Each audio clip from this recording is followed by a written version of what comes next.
question was more relative to some of the national news around school resource officers. And our whole point of having this 3-on-3 is to increase communication. And I know you guys at one point had that on your agenda to review the MOU between the working MOU between the school board and the sheriff's office. Yes. And I just wanted to just make a statement so that it was very public, that it would be, in my opinion, very detrimental to our working relationship should there be any movement toward removing the SROs from Stafford County schools. So I just wanted to make sure we were any motion to do that. So I'm not sure where that came from. No. What we were wanting to do was revisit the MOU.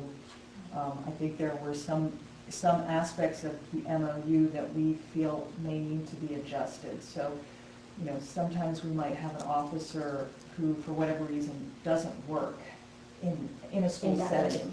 And the MOU doesn't really spell out how we can then give us the authority to say, this officer isn't working out in our schools. Okay. And so it was that kind of thing. And I think we were talking about looking again at some of the duties, and we wanted Sheriff Decatur to come, and we were going to have a closed meeting because we will be talking about safety in the schools to go over some of that. So we had an initial thing, and then we're supposed to have another meeting. So it's we more did to the table. So the memorandum of understanding, it's supposed to be reviewed every year, and it hasn't been for a while. And in addition to that, we did have a follow-up meeting.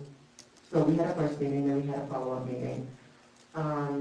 Like Dr. Chase mentioned, there's some duties in there that, for example, an SRO could come and he's new, not acclimated to the school, for example, and is performing his duties as a police officer. And there are some SROs that have been with us for many, many, many years. And they work with the principals, they do other duties, and that's what we wanted to make sure that they're aligned.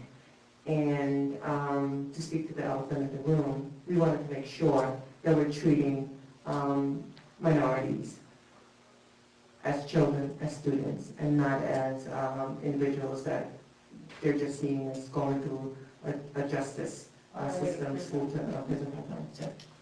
There was never any consideration of removing SROs, but there was definitely a consideration of let's go back to the MOU to make sure we're all understanding the roles and responsibilities, not only of the MOU, of the school resources, but our staff. Because some of our staff were looking at them as a security firm.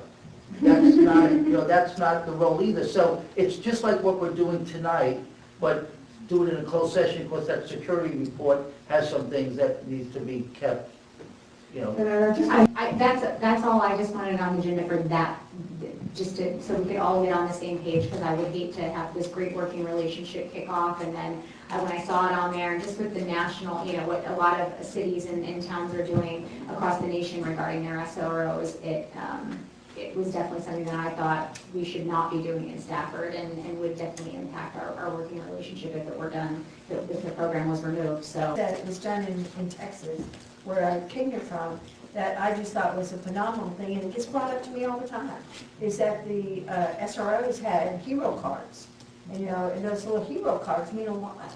And so I've heard from constituents, and I know you guys have, about the relationship and establishing that personal relationship between the SROs and the element. And why can't we fund that? That is such a neat program to have, little hero. You know what I'm talking about, hero cards? Like baseball cards, but it's the deputy on it. So you have your deputy. Obviously, there is a challenge, and I've been to a lot of the forums that you've been to, and a lot of the protests here locally. Clearly, some of the minority children are afraid of police officers, whether they've had a bad interaction or not. Just the national news has given them a fear that they should be fearful of law enforcement. So, that's not a true statement. Yes, it is absolutely is true. I've been around a lot of these. No, I'm saying about the fear of the TV and all that's showing. It's not necessarily that's where it started. Well, I'm saying they could have had a bad interaction with a law enforcement officer at some point in their life, but they absolutely are getting a lot of it from the TV and what is happening in other areas, and they're taking that to their hometown, and they're painting it a broad brush across all law enforcement officers. So I do think that at some point, the schools will have to address with minority children how to have a positive interaction with a law enforcement officer. My dad was a police officer when I was growing up. When I turned 16 and he gave me those keys, the first thing he taught me to do was how to act when I got pulled over.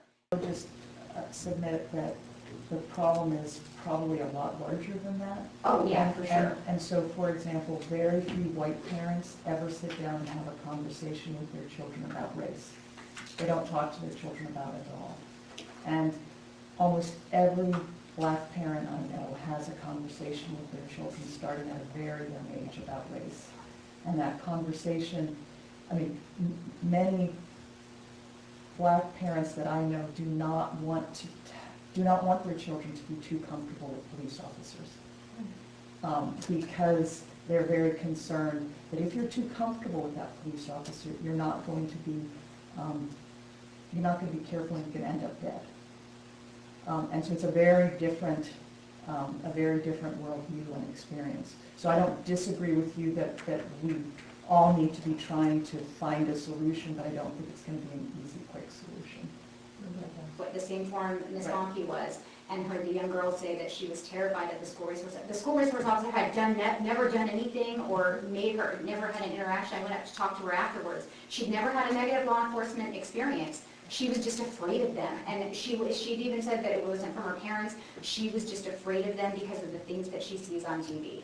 No, And I think. were you there? Did you talk to her? No, you didn't. And I'm telling you what my conversation was with this individual. I understand, but don't tell me I didn't hear it. No, I didn't say no, you didn't hear it. But I'm adding to what Dr. Chase was saying. It is deeper than that. I have 3 boys, and I have a daughter, and they grew up right here in Stafford County. And I should have no reason to have a conversation with any single one of them about police officers. But I did. I'm one of those parents. My kids don't fear police officers, but they know how to react. So not every child fears police officers. We have to have that conversation with them. So it's deeper, it's bigger, it's wider, and it's just not on TV.